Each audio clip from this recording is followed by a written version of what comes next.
Second பார்த்துக்குங்க. எல்லாரும் திருப்பூர்ல வேலை செய்யறது ஒரே கிடையா வேலை செய்யணும். எந்த வேலை செய்யணுமோ அந்த வேலையை தொடர்ந்து செஞ்சுக்கணும். உட்கார்ந்தா உட்கார்ந்தபடி, நின்னா நின்னபடி. உட்கார்ந்து நின்று நடந்து பேசி அப்படி வேலை செஞ்சா தொந்தரவு வராது. நான் அப்படி வேலை செய்யறேன். ஆனா இங்க அநேக பேர் அப்படி வேலை செய்யறதுக்கு வாய்ப்பு இல்லை. தேவர் என்ன பண்ணுவாங்க? நடந்து போய் வேலை செய்ய முடியுமா? கட்டிங் மாஸ்டர் என்ன பண்ணுவாரு? இதுதான் கட்டணும் இல்லையா? ஸோ இன்றைக்கு அநேகம் வேலைகள் ஒரே இடத்துல நடக்கிறதுனால மூலம் ஈஸியா வரும். உட்கார்ந்துட்டே இருந்தா மூலம் வரும். ஆனா ஆங்கிலத்தை சரி பண்ண முடியுமா? முடியாது. சுகர் இன்னைக்கு அநேக பேருக்கு சர்க்கரை இங்க கையை தூக்க சொன்னா முக்காவாசி பேர் கை தூக்குவீங்க, சரிதானே?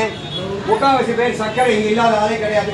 சர்க்கரையும் பிரஷரும் இல்லாத ஆட்கள் இங்க யாருமே இருக்க மாட்டேங்கிறாங்க, ரொம்ப கம்மி. வந்து குணப்படுத்த முடியாதுன்னு சொல்றாங்க, நோயின்னு சொல்றாங்க, சர்க்கரை நோயின்னு சொல்றாங்க. கிடையாது.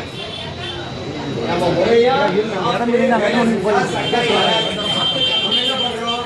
ஒரே வேலையா செய்ய தவிர உடம்பு முழுசு இயக்கம் கொடுக்கமா கொடுக்கறது இல்லை.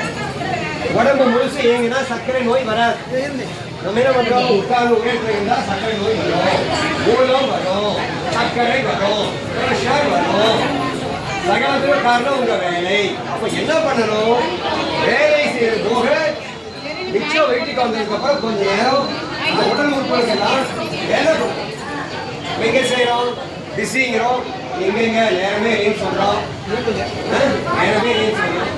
அப்புறம் எல்லாம் வராம என்ன ஒரே கிழமை இருந்தா எல்லா நோயும் வரத்தான் செஞ்சோம்.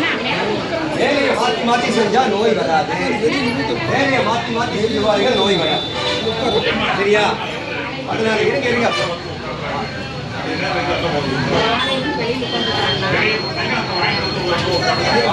இருக்கு புடிச்சுப்போம்.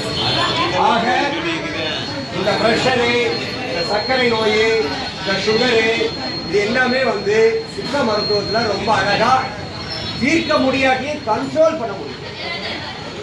எவ்வளவு போனாலும் 600 போனாலும் சரி கண்ட்ரோல் முடியும்.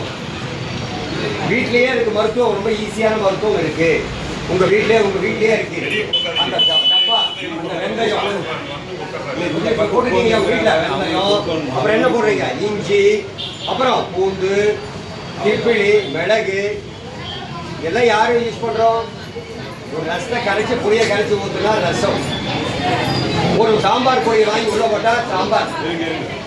நோய் எப்படி போகும்? நோய் எப்படி போகும்? போகாது. அந்த காலத்துல உங்க அம்மா அப்பா தான் என்ன பண்ணாங்க? போட்டு அரைச்சாங்க, இடிச்சாங்க, ஆட்டின